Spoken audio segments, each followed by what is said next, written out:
코스닥 지수가 오늘 하루 만에 1.92%나 밀려나며 연중 최저치를 다시 썼습니다. 안녕하세요. 시황맨입니다. 2026년 7월 14일 화요일 장마감 브리핑으로 찾아왔습니다. 오늘은 같은 국내 증시 안에서도 코스피와 코스닥이 완전히 다른 표정을 지은 하루였는데요. 그 이유부터 하나씩 짚어보겠습니다. 먼저 코스피부터 볼까요? 오늘 6,856포인트 83으로 장을 마쳤습니다. 전일 대비 0.73% 오르며 강보합 마감했어요. 장중에는 오르락내리락 방향을 잡지 못하고 흔들리는 모습도 보였지만 결국 마지막에는 플러스로 마무리했다는 점에서 의미가 있는 하루였습니다. 거래대금은 45조 8,796억 원 규모로 집계됐는데 이 정도면 거래가 활발하게 오간 하루였다고 볼 수 있습니다. 그런데 코스닥은 분위기가 완전히 달랐습니다. 783포인트 98으로 마감하면서 1.92% 하락했는데요. 이게 연중 최저 수준이라고 하니 코스닥에 투자하고 계신 분들은 마음이 편치 않으셨을 것 같습니다.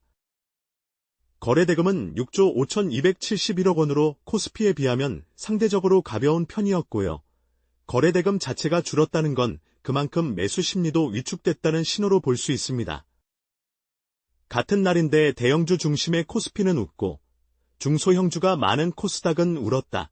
이렇게 정리할 수 있겠네요. 이제 오늘 수급이 어떻게 움직였는지도 짚어보겠습니다. 코스피에서는 기관이 3조 2,159억 원, 외국인이 9,528억 원어치를 각각 순매수했습니다.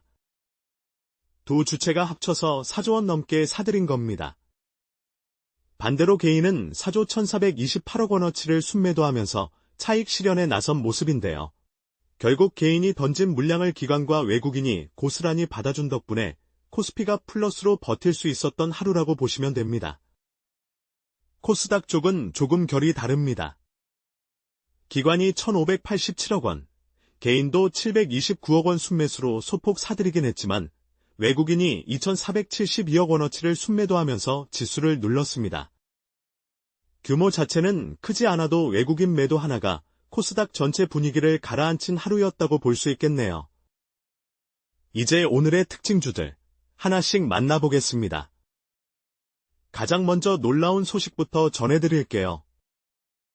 코스닥의 스타코링크입니다. 오늘 하루에만 무려 87.45%가 빠지면서 248원까지 주저앉았습니다. 사실상 주가 대부분이 하루 만에 증발했다고 봐도 될 정도의 낙폭인데요. 거래량도 253만 주 넘게 터지면서 시장에 이목이 집중됐습니다.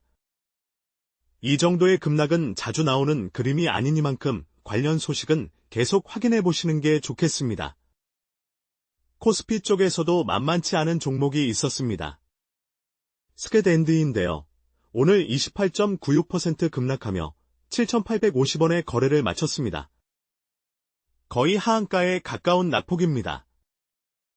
거래량도 평소보다 확 늘어난 60만 주 수준을 기록했는데 하루 만에 이렇게 큰 폭으로 빠진 데는 분명한 이유가 있을 텐데 아직 명확히 드러나지는 않은 상황입니다.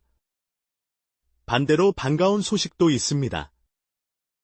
문구업체 모나미가 오늘 29.90% 뛰면서 2,650원으로 마감했어요.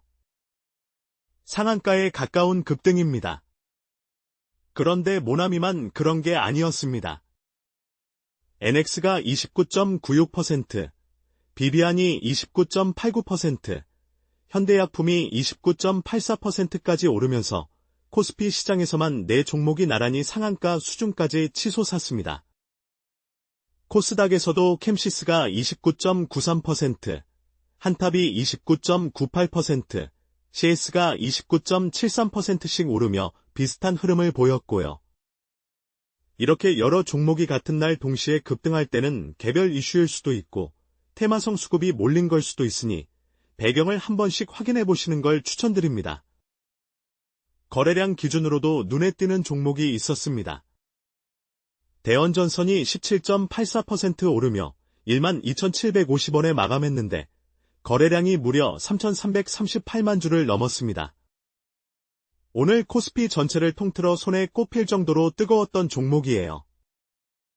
관련 종목인 대원전선우도 함께 살펴보면 상승폭 자체는 5.24%로 크지 않았지만 거래량 증가율이 877.59%에 달했습니다. 평소보다 거래량이 거의 10배 가까이 뛴 셈이니 본주와 함께 수급이 확실히 몰렸다고 볼 수 있겠네요. 특징주는 이 정도로 정리하고 오늘 나온 주요 뉴스도 짧게 짚어보겠습니다. 오늘 시황을 요약한 기사들을 보면 외국인과 기관이 합쳐서 4조 2천억 원 넘게 순매수하면서 코스피가 6,850선에서 강보합으로 마감했다는 소식이 눈에 띕니다. 저희가 앞서 살펴본 수급 흐름과 정확히 맞아떨어지는 내용이죠. 반면 코스피는 상승 전환에 성공했지만 코스닥은 연중 최저치로 마감했다는 대비되는 제목의 기사도 있었습니다. 오늘 두 지수의 온도차를 그대로 보여주는 헤드라인이었어요. 그리고 흥미로운 통계 하나, 올해 들어 발동된 서킷 브레이커가 총 13번인데 그중 7번이 최근에 몰렸다는 분석 기사도 있었습니다. 서킷 브레이커는 주가가 급락할 때 거래를 잠시 멈춰서 시장을 진정시키는 제도인데요. 발동 횟수가 그만큼 늘었다는 건 최근 변동성이 크다는 뜻이겠죠. 게다가 급락 다음 날 반등한다는 이른바 공식도 최근엔 잘 통하지 않았다고 하니 변동성이 큰 시기일수록 조금 더 신중하게 접근하시는 게 좋겠습니다. 이제 슬슬 마무리할 시간이네요. 오늘은 코스피와 코스닥이 서로 다른 길을 걸은 하루였습니다. 대형주 중심의 코스피는 기관과 외국인의 도움으로 웃었지만 코스닥은 외국인 매도 속에 연중 최저치까지 내려앉았죠. 내일은 이 온도차가 좁혀질지 아니면 계속 벌어질지 지켜보는 재미가 있을 것 같습니다. 오늘 소개해드린 내용은 어디까지나 참고용 정보이니 투자 판단은 항상 신중하게 해주시길 바랍니다. 오늘도 시청해주셔서 감사합니다. 구독과 좋아요 부탁드립니다.